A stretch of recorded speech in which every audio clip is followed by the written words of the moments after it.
muling nagbabalik guys. Ito ako po ngayon ay nakaubad, sorry sa inyo. Yan, papakita ko sa iyo yung bahay namin. Yung kusina namin wala ng bubong. Sana mapaayos ko yun. Sana matulungan nyo ako, supportan nyo ako sa pagbablog ko.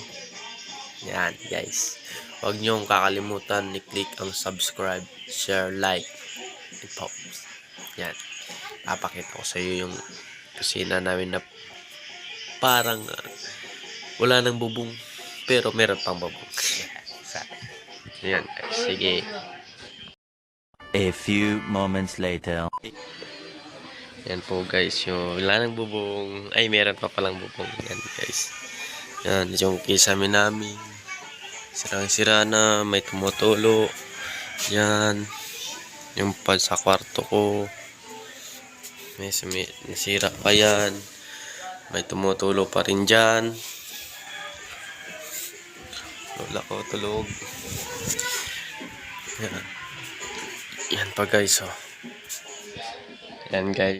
6.5 hours later. Pupunta tayo doon sa jowa ko mamaya.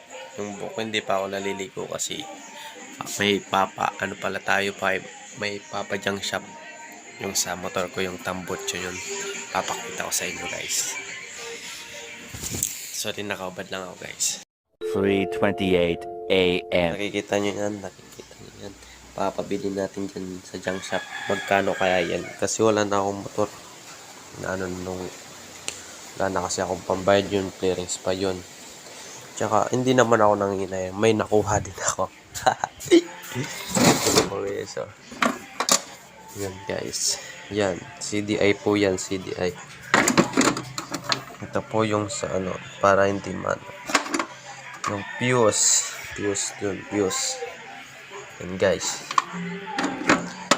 may nakuha din ako guys. Yan.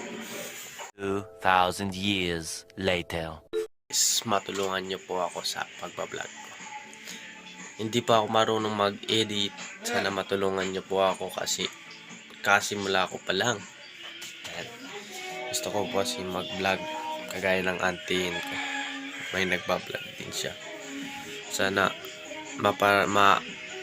mapansin nyo tong vlog ko. Ngayon ko pa lang to ginagawa kasi ngayon lang ako nagka-cellphone. Yan guys. Bye bye guys. Thank you sa panood sa akin. Bye bye.